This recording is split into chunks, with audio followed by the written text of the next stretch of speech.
मेरे दोस्तों 3-4 दिन से ये खबर आप सुन रहे हैं कि ब्रिटेन उछल रहा है। ब्रिटेन ने अपने फाइटर जेट मिडिल ईस्ट को दिए हुए हैं और ईरान की मिसाइल को रोक रहा है, ड्रोन और मिसाइल को। यहाँ तक ईरान खामोश था, ठीक है भाई, रोक रहा है, रोके, जो आ रहा है अपने दोस्तों के लिए आए, कोई दिक्कत नहीं है। लेकिन स्ट्रेट ऑफ हुर्मुज में जैसे ही ब्रिटेन ने उंगली करने की कोशिश की और अमेरिका ने प्रेशर करना शुरू किया कि मदद के लिए आओ, अमेरिका का प्रेशर जब ब्रिटेन पर बनने लगा और ये बात क्लियर थी कि सभी देश डरते हैं, जब खुल्लम खुल्ला डोनाल्ड ट्रंप अब धमकी ही दे देगा तो हो सकता है कि ब्रिटेन सबसे पहले आगे आ जाए। हालांकि कई मुद्दे पर वो पीछे हट गया, लेकिन ईरान ने अब वार्निंग दे दी है कि ब्रिटेन को हम चेतावनी दे रहे हैं, स्ट्रेट ऑफ हुर्मुज से दूर रहे। दोस्तों मैंने कल भी बताया था, परसों भी वार्न किया था और तरसों भी वार्न किया था, 3 दिन लगातार। भाई अबू धाबी पर मिसाइल से हमला हुआ। इस मिसाइल हमले में एक पाकिस्तानी नागरिक की मौत हो गई और 2-3 घायल हो गए। ठीक ऐसे ही ईरान ने फुजैरा ऑयल इंडस्ट्री, जो काफी इंपॉर्टेंट है, जी हाँ भाई, ईरान ने एक बार फिर से उस पर हमला कर दिया। तो आप समझ सकते हैं कि मामला ठंडा नहीं हो रहा है बल्कि बढ़ रहा है। दोस्तों हॉकाई E-2D रडार एयरक्राफ्ट, ये देखिए, ये जासूसी जहाज होता है। इसकी खासियत ये है कि इस जहाज के ऊपर ही रडार लगा होता है। जी हाँ, तो मिडिल ईस्ट में हालत अमेरिका की इतनी खराब हो गई है और defence system, early warning system है ही नहीं है, उसके बाद सब डैमेज है। तो अब उसे 3 से 4 अपने ये जहाज भेजने पड़े हैं एज अ चलता फिरता रडार, क्योंकि ईरान की मिसाइल जब निकलती है, आती हैं, तो अब इनके अर्ली वार्निंग सिस्टम काम नहीं कर रहे हैं। जो ईरान के खिलाफ अपने साथियों की मदद के लिए आ रहा है, सबको 3 से 4 दिन बाद परेशानी हो रही है। देखिए हमारे देश में भी राफेल फाइटर जेट है, उसके अंदर खास मिसाइल लगती है मीका नाम की, फ्रांस ही बनाता है। अब फ्रांस अरब देशों में अपने राफेल तैनात किया हुआ है और जब ईरान की मिसाइल या ड्रोन आते हैं तो फाइटर जेट से मीका मिसाइल दागता है और ईरान के ड्रोन और मिसाइलों को रोकता है। समझ में आ गया? अब दोस्तों फ्रांस को इस मिसाइल की कमी हो गई है, यानी इतने इस्तेमाल कर लिए हैं फ्रांस ने, इतने इस्तेमाल कर लिए हैं कि मीका मिसाइल फ्रांस की कम हो गई है। उधर पर्शियन गल्फ के अंदर और स्ट्रेट ऑफ हुर्मुज में टैंकरों के ऊपर कई बार धमाकों की आवाज आई है। हजरात, मोदी सरकार झूठ बोल रही है, मोदी के गुलाम यहाँ झूठ बोल रहे हैं कि भैया भारत के झंडे लगे होंगे जिस टैंकर पे, उनको निकलने दिया जाएगा। ऐसा नहीं है। आत्मनिर्भर फर्जी भारत पर, ये फर्जी भारत बनाया इन्होंने, आत्मनिर्भर वाला, फर्जी आत्मनिर्भर। आज पूरी दुनिया को एहसास हो गया कि इस हिंदू राष्ट्र में, इन हिंदू राष्ट्र वालों की औकात इतनी नहीं है कि मुसलमानों के बिना इनका चूल्हा भी जले। आज ये साबित हो गया है, जो हिंदू राष्ट्र चिघाड़ते हैं मुंह से बड़ा बड़ा खोल के मुंह, इन तमाम हिंदू राष्ट्र बोलने वालों की औकात आज ये नहीं है कि मुस्लिम देशों के बिना इनके घर में एक टाइम चूल्हा भी जले। बात हिंदू राष्ट्र और आत्मनिर्भर की करते हैं।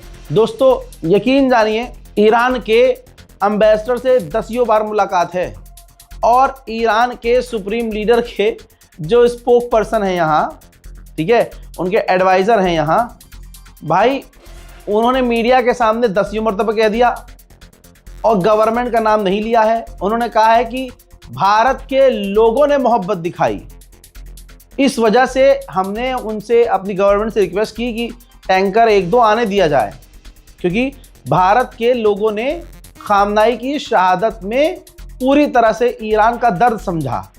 गवर्नमेंट ने तो आज भी नहीं समझा, मोदी ने तो एक भी ट्वीट नहीं किया। वो देश की विदेश नीति को उसने इस तरह खराब कर दिया, जो आज सबसे अच्छा दोस्त था हमारा, वो आज सबसे खराब हो गया। ईरान, जिसकी दोस्ती हमसे सालों पुरानी है, उतनी पुरानी जितने तुम हो भी नहीं। बहरहाल मेरे दोस्तों, अब मैं आपको एक वीडियो दिखाऊंगा। ये जो गोदी मीडिया दिखा रहा है कि भाई झंडा लगा दिया है भारत का जिस टैंकर पे, उस टैंकर को ईरान निकलने दे रहा है, मोदी जी का जलवा है, मोदी जी ने ये कर दिया है, मोदी जी ने वो कर दिया है। कुछ नहीं किया है मोदी ने, और न मोदी जी की इतनी हिम्मत है कि कुछ कर सकें, मुंह ही नहीं है करने का। भाई जिस देश का सुप्रीम लीडर मरा हो, तुम्हारे मुंह से कॉन्डोलेंस के लिए एक लाइन नहीं निकली, वो देश चूरन है क्या? दिख नहीं रहा उसे? समझा नहीं वो? भारत के जो लोग हैं उनका शुक्रिया अदा किया है ईरान ने, मोदी सरकार का नहीं। अब लीपापोती करने के लिए मोदी के जो गुलाम हैं लगे पड़े हैं, अच्छा खासा इनको पैसा दिया जा रहा है कि बनाओ रील, बातें घुमा रहे हैं फिरा रहे हैं। लेकिन स्ट्रेट ऑफ हॉर्मूज में जो टैंकर पर लोग हैं, जो भारतीय टैंकर पर हैं, वो साफ बता रहे हैं कि गोदी मीडिया स्टूडियो में झूठ बोल रहा है और ये बात बिल्कुल गलत है। देखिए, कल माननीय जयशंकर ने कह दिया था क्लियर, मैंने आपको दिखाया भी था कि उन्होंने कहा ऐसी कोई डील नहीं हुई है कि भारत के टैंकरों को निकल दिया जाएगा, जिस टैंकर पर झंडा लगा होगा भारत का उसको निकलने दिया जाएगा, ऐसी कोई डील नहीं है। और जो खुद स्ट्रेट ऑफ हॉर्मूज में बेचारे फंसे हुए हैं वो क्या कह रहे हैं, सुन लीजिए। इंडियन मीडिया एक बार फिर नंगा हो गया है। इंडियन मीडिया को जितना क्रिटिसाइज करो कम है। क्यों, मैं आपको बताता हूँ। एक जहाज भी पुष्टि नहीं हुई है कि स्ट्रेट ऑफ हॉर्मूज से इंडिया का क्रॉस हुआ है। ना प्राइम मिनिस्टर ना फॉरेन मिनिस्टर, कोई अभी तक एक बयान तक नहीं दिया है। और इंडियन मीडिया, एक मैडम को तो मैं क्या बोलूं, अभी नाम नहीं लूंगा ना कुछ उनको उल्टा सीधा बोलूंगा, मैडम है जाने दो, बोल रही है स्ट्रेट ऑफ हॉर्मूज से सायरन बजाता हुआ निकला भारत का जहाज, भारत ने कूटनीति में पता नहीं कौन सा झंडा गाड़ दिया। अरे मैडम, चुपचाप हिंदू मुसलमान करो ना स्टूडियो में बैठ के। तुमसे ये सब उम्मीद नहीं है हमको कि तुम इंटरनेशनल मैटर पे कुछ बोलो। तुम वही अपने स्टूडियो में एसी में बैठ के चुपचाप सत्ता को, विपक्ष को, इसको लड़ाओ। एक जहाज भी अभी तक पार नहीं हुआ है, हालांकि बातचीत चल रही है। अभी देख, सुन लिया? तो भारत का ज्यादातर हिंदू समुदाय सीधा झूठ बोल रहा है, लेकिन हिंदू समुदाय को ये समझ लेना चाहिए कि भारत में गैस और तेल आ रहा है वो सिर्फ भारत के मुसलमानों की वजह से आया है, क्योंकि भारत का मुसलमान सड़क पर उतरकर सरकार की लाठी खाकर, एफआईआर झेलकर, खासकर कारगिल और कश्मीर के मुसलमानों ने सबसे पहले आवाज उठाई। बेचारों ने लठ भी खाया, केस भी झेला, पिटे भी बुरी तरह से, समझ रहे हो आप? उसके बाद भारत का दूसरे इलाके का मुसलमान जागा है। कश्मीर का मुसलमान, कारगिल का मुसलमान सबसे आगे रहा खामनाई की शहादत में, पूरी तरह से, पूरे जोश और खरोश के साथ। मोदी सरकार तो अब तक नहीं बोली। तो जब ये सब चीजें देखी ईरान के एनवॉय ने यहाँ पर, तो उन्होंने आगे ईरान से गुजारिश की कि यहाँ बहुत सारे मुसलमान हैं जो आपके लिए, हमारे लिए, खामनाई के लिए खड़े हुए, और उन्हें दुख है, इन्होंने खराज अकीदत पेश की, पूरी तरह से ये ईरान के साथ हैं। तब जाकर भारत आया है गैस और तेल।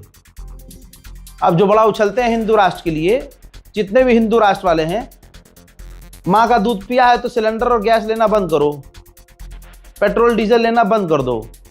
ये गैस और पेट्रोल डीजल जो आ रहा है वो भारत में जो आ रहा है वो भारत के मुसलमानों की वजह से आ रहा है। मुसलमानों को लेने दो, तुम छोड़ो। तुम्हें तो खाली नफरत फैलानी होती है ना। उत्तम नगर में होली खेलनी है ना तुम्हें, ईद वाले दिन मार काट की बातें तुम्हारी वायरल हो रही है और दिल्ली पुलिस तुम्हें सपोर्ट कर रही है। तो तुम ये सब करो ना यार, करो ये सब। हजरात, इराक के अंदर ये देखिए, जो ईरान समर्थक ग्रुप था, मिलिशियाज ग्रुप, उसने भी कितनी बड़ी शहादत पेश की है। सोचो भाई, ये सारे के सारे मारे गए, सब मर गए ये बेचारे जो ईरान के लिए लड़ रहे थे। कल मैं आपको बता रहा था ना कि इराक में अमेरिका ईरान समर्थकों पर हमला कर रहा है, ईरानी समर्थक ग्रुप पर हमला कर रहा है। उसका रिजल्ट ये है दोस्तों, दर्जनों मारे गए हैं। जिनकी तस्वीर है वो तो हैं ही, और ऐसे सैकड़ों लोग हैं जिनकी तस्वीर ही सामने नहीं आई है। बहरहाल इस रिपोर्ट को शेयर कीजिए और इंतजार कीजिए मेरे अगले अपडेट का। तब तक के लिए जय हिंद।